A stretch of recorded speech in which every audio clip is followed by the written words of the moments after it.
Selamat malam Pak Syarif sebagai dosen pengampu IT Governance. Malam ini kami dari kelompok 6 akan mempresentasikan hasil dari analisis kami mengenai evaluasi tingkat kapabilitas tata kelola teknologi informasi pada aplikasi mobile layanan lumpur tinja kerja 2 atau L2T2 menggunakan COVID 2019 domain DSS. Saya sendiri, saya Septian Mursidi, kemudian nanti rekan saya ada Mbak Maria Debi Oktaviani, dan rekan saya yang satu lagi Bang Iksanuddin. Oke, saya lanjut ke yang pertama, latar belakang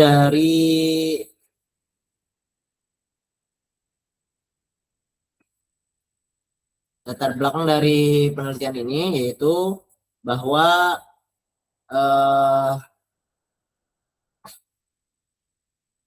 menggunakan COVID 2019 dan domain DSS ya dalam studi kasus pada UPTD pengelolaan air limbah domestik Kabupaten Bekasi.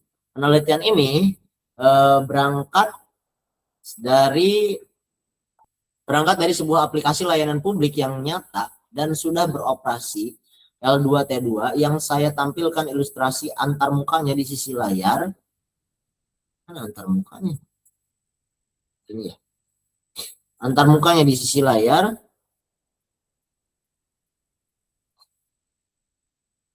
Dengan 4 fitur utama, yaitu pemesanan layanan, riwayat pemesanan, informasi dan regulasi, serta fitur kirim masukan dari pengguna.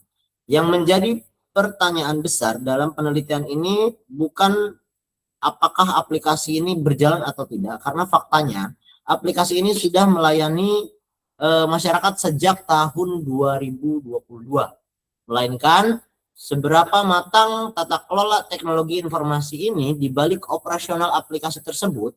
Untuk menjawab pertanyaan itu, kita menggunakan kerangka kerja COVID 2019, khususnya domain DSS atau Deliver, Service and Support, sebagai instrumen evaluasi yang sistematis dan terukur, bukan sekedar penilaian subjektif.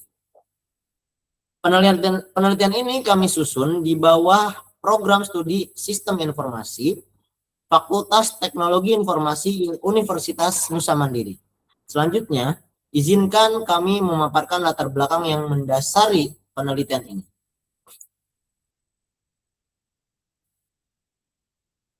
Penelitian ini berangkat dari 3 lapis permasalahan yang saling terhubung. Pertama, transformasi digital layanan publik saat ini menjadi instrumen utama pemenuhan kewajiban pelayanan pemerintah daerah. Namun di sisi lain, berdasarkan data strategi sanitasi kabupaten, sekitar 25% penduduk Kabupaten Bekasi masih membuang limbah domestik tanpa pengolahan. Inilah masalah sosial yang melatar belakangi hadirnya aplikasi L2T2 yang diluncurkan UPTD PALD sejak Maret 2022 dan kini telah melayani 147 pengguna terdaftar. Namun, di balik aplikasi yang sudah berjalan ini ditemukan sejumlah permasalahan operasional yang cukup serius. Gangguan server yang berulang, belum adanya SOP TI yang terdokumentasi, keamanan data yang masih lemah, serta insiden yang tidak tertangani secara sistematis. Kelima, masalah operasional ini yang saya rangkum dalam diagram di sisi kanan sebenarnya bukan gejala yang berdiri sendiri-sendiri, melainkan bermuara pada satu akar masalah yang sama, lemahnya tata kelola teknologi informasi. Kondisi ini penting untuk disoroti karena kelemahan tata kelola TI berisiko menurunkan kepercayaan publik terhadap layanan sanitasi digital. Padahal tujuan awal transformasi digital justru untuk meningkatkan kepercayaan itu. Atas dasar inilah COVID 2019 domain DSS kami pilih sebagai instrumen evaluasi sistematis untuk mengukur sejauh mana kapabilitas tata kelola TI L2T2 sesungguhnya. Berdasarkan latar belakang tersebut, selanjutnya saya akan memaparkan rumusan masalah dan tujuan penelitian secara lebih spesifik.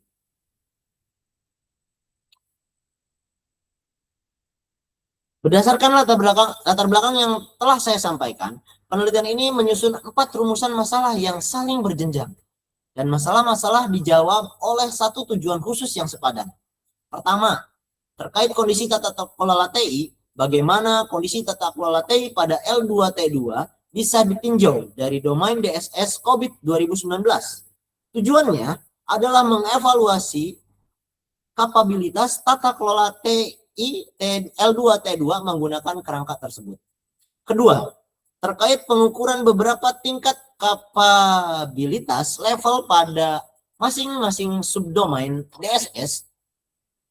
Tujuannya adalah mengukur kapabilitas level yang dicapai pada subdomain DSS 01 hingga DSS 06. Ketiga, terkait analisis kesenjangan. Seberapa besar gap antara kondisi aktual dengan target kapabilitas level organisasi. Tujuannya adalah melakukan analisis gap antara kapabilitas level aktual dan target organisasi. Dan keempat, terkait rekomendasi apa yang diperlukan untuk meningkatkan kapabilitas tata kelola TI. Tujuannya adalah untuk menyusun rekomendasi perbaikan yang diprioritaskan berdasarkan besaran gap dan dampak risikonya. Keempat rumusan masalah ini tidak disusun secara acak, melainkan mengikuti asesmen tata kelola TI.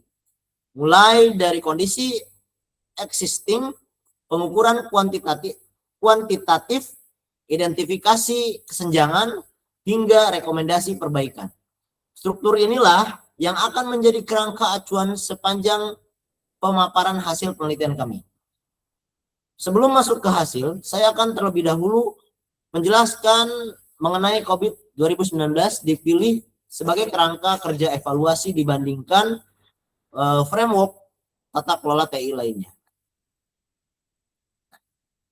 Ini dalam menentukan instrumen evaluasi, saya melakukan perbandingan terhadap 4 framework tata kelola dan manajemen TI yang umum digunakan. ITIL F4 bersifat preskriptif pada siklus layanan TI, namun kurang menyediakan panduan pengukuran kapabilitas secara formal. ISO atau EIC 38500 bersifat prinsipil, lebih berorientasi pada tanggung jawab direksi dalam mengarahkan tata kelola secara umum, namun kurang operasional untuk kebutuhan evaluasi kapabilitas yang terperinci. ISO atau EIC 27001 unggul di ranah keamanan informasi, tetapi cakupannya sempit dan tidak mencakup tata kelola TI secara luas. Dibandingkan dengan ketiganya, COVID 2019 memiliki cakupan yang paling holistik karena memadukan perspektif tata kelola dan manajemen dalam satu kerangka yang koheren, sekaligus menyediakan skala pengukuran kapabilitas dari 0 hingga 5 yang terstandarisasi. Inilah alasan utama mengapa COVID 2019 kami pilih sebagai instrumen utama penelitian ini. Bukan karena preferensi pribadi, melainkan karena kesesuaiannya dengan kebutuhan penelitian yang bersifat evaluatif dan kuantitatif. Untuk memahami bagaimana COVID 2019 mengukur kapabilitas secara spesifik, izinkan saya menjelaskan peta domain dan skala kapabilitas level COVID 2019 pada slide berikutnya. Slide ini menggambarkan struktur COVID 2019 yang menjadi kerangka konseptual seluruh penelitian kami. COVID 2019 terdiri dari 5 domain.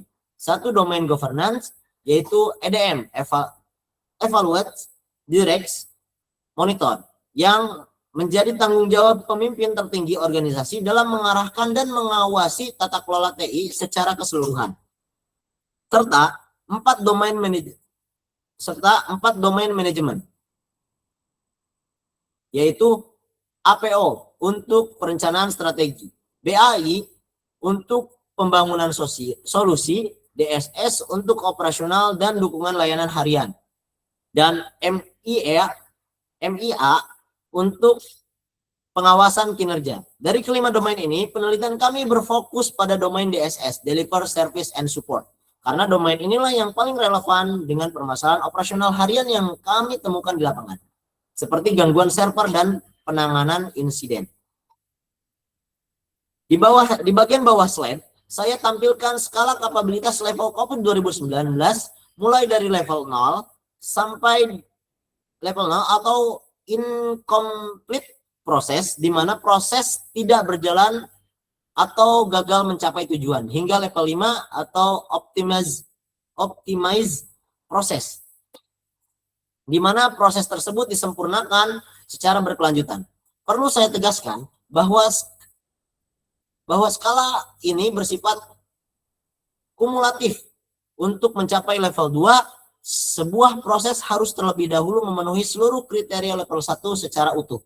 Pemahaman tersebut terhadap sifat kumulatif inilah yang akan menjadi kunci untuk memahami mengapa seluruh hasil evaluasi subdomain DSS pada penelitian kami berhenti di level 1 yang akan kami paparkan sebentar lagi. Sebelum masuk ke level hasil, izinkan kami terlebih dahulu menjelaskan tahapan yang kami lakukan untuk sampai pada temuan tersebut. Untuk selanjutnya akan disampaikan oleh Mbak Debbie. Silakan.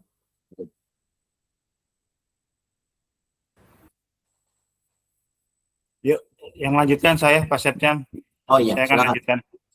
Ya, terima kasih Pak Septian. Penelitian ini dilakukan melalui 7 tahapan yang tersusun secara sekuensial. Dimulai dari identifikasi masalah, di mana kami menetapkan isu tata kelola TI pada L2T2 sebagai fokus kajian. Kemudian studi literatur untuk mengkaji teori COVID 2019 dan penelitian terdahulu sebagai landasan akademik. Tahap ketiga adalah pengumpulan data yang kami lakukan melalui 4 teknik sekaligus demi menjaga validitas melalui triangulasi, observasi terstruktur selama 2 minggu, wawancara semi terstruktur berdurasi 45 hingga 90 menit, kuesioner dengan skala Likert 4 poin yang sengaja kami pilih 4 poin bukan 5, untuk menghindari kecenderungan responden memilih jawaban netral di tengah, serta studi dokumentasi terhadap SOP, peraturan bupati, dan laporan operasional. Setelah data terkumpul, tahap keempat adalah menganalisisnya yang menggunakan kerangka COVID 2019. Dilanjutkan tahap kelima, yaitu penentuan capability level untuk setiap subdomain DSS. Barulah pada tahap keenam saya melakukan analisis gap antara kondisi aktual dan target organisasi. Dan tahap ketujuh menyusun rekomendasi perbaikan. Urutan ketujuh, tahapan ini tidak bisa dibolak-balik, karena setiap tahap menjadi prasyarat data bagi tahap berikutnya. Misalnya, analisis gap mustahil dilakukan tanpa terlebih dahulu memiliki angka capability level yang valid. Setelah memahami tahapan penelitian ini, berikutnya saya akan menjelaskan objek penelitian secara lebih mendalam, yaitu PTD pengelolaan air limbah domestik di Kabupaten Bekasi. Next.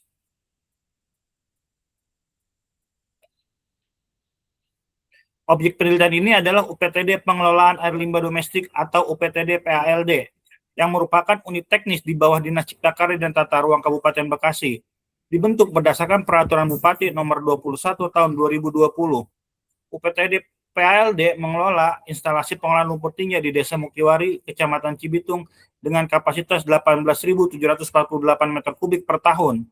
Untuk operasionalnya, UPTD PALD memiliki armada 12 unit mobil tangki tinja. Meskipun saat ini hanya 6 yang aktif beroperasi, kondisi ini menjadi konteks tambahan mengapa efisiensi penjadwalan melalui aplikasi menjadi krusial. Secara struktur organisasi, UPTD PALD dipimpin oleh Kepala UPTD, dibantu Kasubag Tata Usaha dan kelompok jabatan fungsional. Namun perlu dicatat, tidak semua adanya jabatan atau fungsi yang secara eksplisit menangani teknologi informasi. Layanan utama yang diberikan adalah pengurusan tangki septik terjadwal melalui aplikasi L2T2 yang kami ilustrasikan antar mukanya di sisi kanan slide. Baik dari sisi pengguna dengan 5 menu utama maupun dari sisi admin melalui dashboard administrasi. Dashboard admin ini penting untuk dicatat. Karena semestinya di sinilah fungsi kontrol tata kelola TI seperti monitoring dan manajemen insiden dijalankan. Namun, seperti yang akan saya tunjukkan pada hasil evaluasi berikutnya, keberadaan dashboard secara fungsional ternyata tidak serta-merta berarti bagi kontrol tata kelola di baliknya benar-benar berjalan. Dengan pemahaman mengenai objek penelitian ini, mari kita masuk ke bagian inti presentasi, yaitu hasil evaluasi capability level pada subdomain DSS 01 hingga DSS 03. Next, Pak Septian. Pada bagian ini, saya memaparkan hasil evaluasi untuk 3 subdomain pertama, dan seluruhnya menunjukkan pola yang konsisten berada di level 1. DSS 01, Manage Operation, memperoleh nilai 1,5 dari target 3. Temuan di lapangan menunjukkan operasional harian memang berjalan, namun tanpa SOP terdokumentasi dan pemantauan server bersifat reaktif. Masalah baru diketahui sebagai pengguna melapor, bukan terdeteksi lebih dulu oleh sistem monitoring. DSS 02, Managed Service Request and Incident, memperoleh nilai 1,0, tidak ditemukan sistem tiket sama sekali.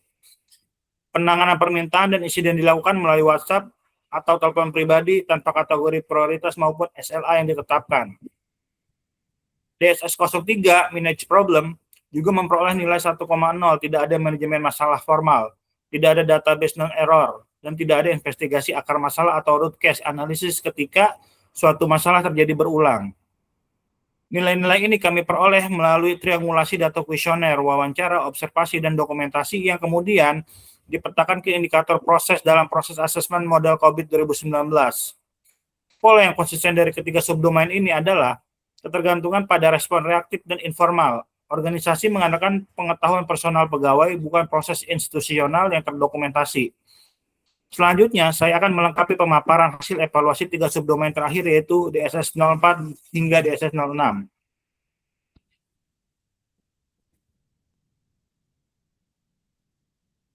Melanjutkan pemaparan 3 subdomain berikut juga menunjukkan hasil yang serupa, seluruhnya berada di level 1. DSS 04 menunjukkan continuity memperoleh nilai 1,0, nilai terendah bersama beberapa subdomain lain. Tidak ditemukan BCP atau Business Continuity Plan, DRP atau Disaster Recovery Plan, maupun RTO dan RPO yang terdokumentasi. Gangguan layanan selama ini ditangani secara improvisasi, dan ini kami nilai sebagai risiko tertinggi bagi keberlangsungan layanan publik. Karena tidak ada mekanisme apapun untuk memastikan layanan dapat pulih secara cepat dan terukur ketika terjadi gangguan besar, DSS 05 Managed Security Service memperoleh nilai 1,5, sedikit lebih tinggi, karena sudah ditemukan fondasi dasar seperti autentikasi pengguna dan inskripsi HTTPS. Namun belum ada kebijakan keamanan formal, belum ada RBAC atau kontrol akses berbasis peran, dan belum ada pemantauan keamanan yang aktif. DSS 06, Managed Business Process Control, memperoleh nilai 1,0, tidak ditemukan validasi input, audit real maupun kebijakan retensi data pada proses pemesanan dan pencatatan layanan. Setelah ini berisiko berlangsung terhadap integritas data transaksi layanan publik. Menariknya, pola DSS 05 menunjukkan bahwa kontrol teknis dasar seperti HTTPS relatif mudah diimplementasikan. Namun aspek keamanan manajerial, kebijakan, RBAC, monitoring yang membutuhkan proses tata kelola tetap tertinggal. Namun ini membuktikan bahwa kelemahan utama bukan pada teknologi, melainkan pada tata kelola di sekitarnya. Untuk melihat gambaran keseluruhan dari ke-6 subdomain ini dalam satu angka representatif, izinkan saya memaparkan hasil pengukuran capability level secara agregat. Next. Setelah memaparkan ke-6 subdomain secara individual, slide ini merangkumnya menjadi satu angka representatif melalui rata-rata aritmatika sederhana. Current level atau capability level aktual rata-rata DSS 01 hingga DSS 06 adalah 1,17. Angka ini kami peroleh dari penjumlahan ke-6 nilai subdomain, 1,5 ditambah 1,0 ditambah 1,0 ditambah 1,0 ditambah 1,5 ditambah 1,0 sama dengan 7. Kemudian dibagi 6 subdomain menghasilkan 1,67 yang dibuatkan menjadi 1,17. Target level yang ditetapkan organisasi adalah level 3 atau established. Level di mana proses telah terdefinisi dan terdokumentasi secara formal serta diterapkan konsisten di seluruh organisasi. Target ini realistis karena berada di titik tengah skala, cukup memadai untuk kebutuhan operasional layanan. layanan publik skala unit teknis. Namun, tanpa menuntut kapabilitas prediktif atau optimasi tingkat lanjut yang biasanya hanya relevan bagi organisasi besar. Dengan demikian, status keseluruhan tata kelola TI Algo T2 adalah level 1, perform. Perlu saya tegaskan, meskipun secara desimal nilai 1,17 lebih dari 1,0, statusnya ini tetap dikategorikan level 1 secara kategorikal karena skala capability level bersifat berbasis permanen kriteria, bukan sekedar skala interval linear biasa. Artinya, 1,17 belum memenuhi seluruh kriteria untuk naik ke level 2, apalagi level 3. Untuk melihat seberapa besar kesenjangan ini pada masing-masing subdomain secara lebih rinci, saya akan memaparkan hasilnya gap analisis pada slide berikutnya. Untuk slide berikutnya akan dijelaskan oleh Ibu Debi. Terima Silakan kasih, Bu Debi. Pak Iksanuddin. Dalam slide ini menjawab perumusan masalah ketiga penelitian kami, yaitu seberapa besar kesenjangan antara kondisi aktual dan target organisasi pada masing-masing subdomain. Rumus yang kami gunakan sederhana. Gap sama dengan target level dikurangi current level. Dari tabel ini terlihat DSS01 dan DSS05 memiliki gap 1,5 karena nilai current-nya masing-masing 1,5 dari target 3, sementara 4 subdomain lainnya DSS02, DSS03, DSS04, dan DSS06 memiliki gap yang lebih besar, yaitu 2,0. Karena nilai current-nya berada di titik terendah, yaitu 1,0. Hasil gap analisis inilah yang menjadi dasar langsung penyusunan matriks rekomendasi perbaikan yang akan saya paparkan di slide berikutnya. Next. Berdasarkan hasil gap analisis sebelumnya, kami menyusun rekomendasi perbaikan yang spesifik untuk setiap subdomain dengan struktur yang konsisten. Setiap rekomendasi mencakup elemen kebijakan, elemen teknis, dan elemen pengawasan sekaligus. Untuk DSS01, di mana temuannya adalah tidak adanya SOP operasional TI yang terdokumentasi. Kami merekomendasikan penyusunan SOP operasional TI disertai monitoring dashboard agar kepatuhan terhadap SOP dapat dipantau secara aktif, bukan sekedar menjadi dokumen pasif. Untuk DSS02, di mana insiden ditangani secara ad hoc tanpa sistem tiket, kami merekomendasikan pembangunan sistem tiket disertai SLA dan penunjukan PIC insiden. Untuk DSS03, yang belum memiliki manajemen masalah formal, kami merekomendasikan log insiden, root cause analysis, serta database no error. Untuk DSS04 yang paling kritis, karena tidak memiliki BCP maupun DRP, kami merekomendasikan penyusunan BCP dan DRP, kebijakan backup, serta simulasi pemulihan tahunan. Untuk DSS05, kami merekomendasikan kebijakan keamanan formal, RBAC, dan audit akun berkala. Dan untuk DSS06, kami merekomendasikan validasi input, audit trail, serta kebijakan retensi data. Agar keenam rekomendasi ini dapat diimplementasikan secara bertahap dan realistis, kami menyusunnya ke dalam sebuah roadmap implementasi 3 tahun yang akan saya paparkan di slide berikutnya. Roadmap ini kami susun dalam 3 fase tahunan, mengikuti sifat kumulatif skala capability level COVID 2019, di mana organisasi tidak dapat melompat langsung dari level 1 ke level 3, tanpa melalui level 2 terlebih dahulu. Tahun pertama, 2025 hingga 2026, saya beri judul Membangun Fondasi. Pada tahap ini, fokus utamanya adalah menyusun SOP operasional TI versi 1.0, disertai penunjukan PIC TI. Kebijakan keamanan versi awal disertai audit akun, log insiden aktif. Dengan SLA dasar, jadwal backup, dan prosedur darurat, serta monitoring uptime dan sosialisasi SOP ke seluruh staf terkait. Tahun kedua, 2026 hingga 2027, saya beri judul formalisasi proses. Pada tahap ini, organisasi mulai menerapkan root cause analysis dan membangun database no error, RBAC pada dashboard admin disertai validasi input, BCP dan DRP versi 1.0 disertai simulasi pemulihan serta audit trail dan kebijakan retensi data.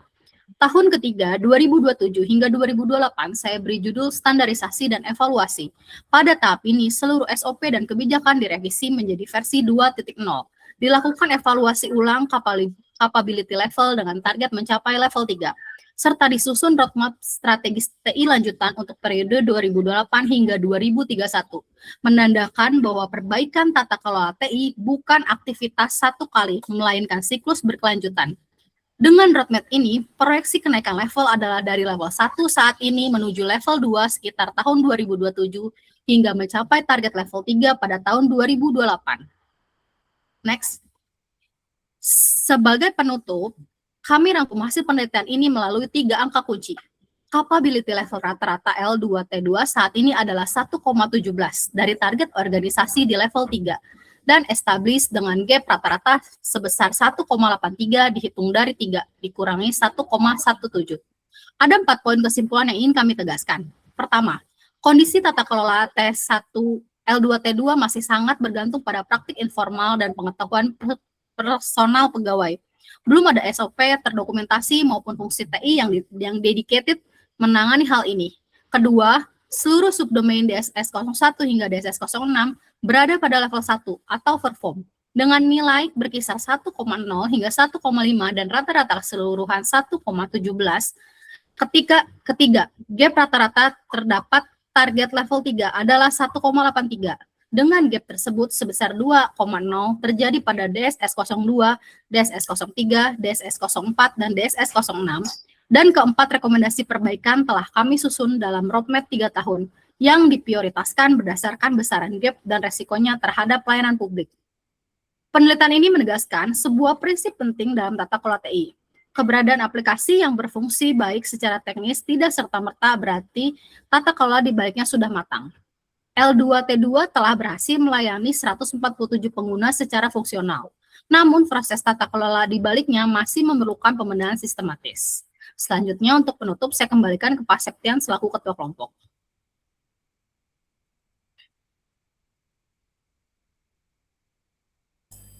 Baik, terima kasih kepada rekan-rekan yang sudah menjelaskan.